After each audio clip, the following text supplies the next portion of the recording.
தை திருநாள் என்றாலே பொங்கலுக்கு அடுத்தபடியாக சட்டென்று அனைவரது நினைவுக்கும் வருவது ஜல்லிக்கட்டுதான்.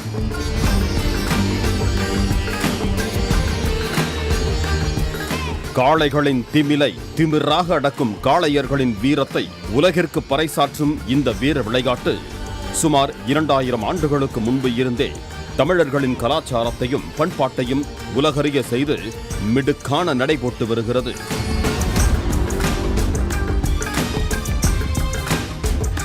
தமிழகத்தின் தென் மாவட்டங்களில் ஜல்லிக்கட்டு, வட மாவட்டங்களில் மஞ்சு விரட்டு என காளைகளின் களியாட்டம் மக்களின் வாழ்வியலில் பெரும் பங்கு வகிப்பதாகவே அமைந்துள்ளது. இந்த நிலையில் மதுரை மாவட்டத்தில் உலக புகழ்பெற்ற ஜல்லிக்கட்டு விழாக்கள் முறையே ஜனவரி 15ஆம் தேதி அவனியாபுரத்திலும், 16ஆம் தேதி பாலமேட்டிலும், 17ஆம் தேதி அலங்காநல்லூரிலும் நடைபெற உள்ளன. இதற்கான அனைத்து ஏற்பாடுகளும் முழுவீச்சில் நடைபெற்று வருகின்றன. உலக புகழ்பெற்ற ஜல்லிக்கட்டு போட்டிகள் மதுரை மாவட்டத்தில் ஜனவரி 13ஆம் தேதி முதல் தொடங்க உள்ளது. குறிப்பாக உலக நாடுகளே திரும்பி பார்க்கும் வகையில் தை திங்களை வெகு விமர்சையாக கொண்டாடப்படக்கூடிய ஜல்லிக்கட்டு போட்டிகள் வெகு விமர்சையாக மதுரை மாவட்டத்தில் நடைபெற உள்ளது. குறிப்பாக அவனியாபுரம் ஜல்லிக்கட்டு போட்டி, பாலமேடு ஜல்லிக்கட்டு போட்டி, உலக புகழ்பெற்ற அலங்காநல்லூர் ஜல்லிக்கட்டு போட்டிகள் வெகு விமர்சையாக மதுரை மாவட்டத்தில் இன்னும் சில தினங்களில் நடைபெற உள்ளது. குறிப்பாக வருகின்ற ஜனவரி 15ஆம் தேதி நாம் நின்று கொண்டிருக்கக்கூடிய அவனியாபுரம் ஜல்லிக்கட்டு போட்டியானது நடைபெற உள்ளது. அதற்கு மறுநாள் ஜனவரி 16ஆம் தேதி பாலமேடு ஜல்லிக்கட்டு போட்டியும், ஜனவரி 17ஆம் தேதி உலக புகழ்பெற்ற அலங்காநல்லூர் ஜல்லிக்கட்டு போட்டிகளும் மதுரை மாவட்டத்தில் வெகு விமர்சையாக நடைபெற உள்ளது.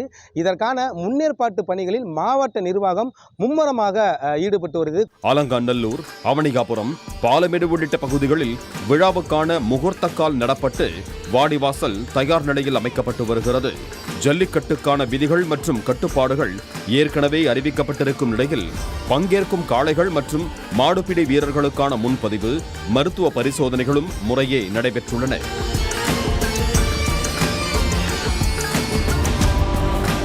இது ஒருபுறம் இருக்க, மறுபுறம் வாடிவாசலில் களம் காண இருக்கும் காளைகளுக்கு நீச்சல் பயிற்சி, மண்குத்தும் பயிற்சி, நடை பயிற்சி என ஏராளமான பயிற்சிகள் தீவிரமாக வழங்கப்பட்டு வருகின்றன.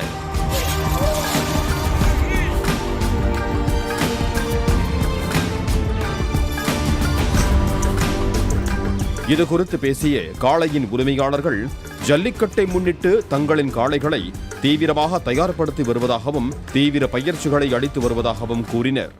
மாடுக்கு நடைப்பயிற்சி கொடுக்குறோம்ப்பா, நீச்சல் பயிற்சி கொடுக்குறோம், அதுபோக மண்ணு குத்துற பயிற்சி கொடுக்குறோம். அதுபோக நாங்கள் ஜல்லிக்கட்டுனாலே ஒரு 20-30 நாளைக்கு தனியாக சாப்பாடு தனியாக கொடுக்க ஆரம்பிச்சிருவோம். பருத்தி விதை, பச்சரிசி தனியாக கொடுத்து இன்னி எங்கள் காப்புரா தான் இன்னி இருக்கும்.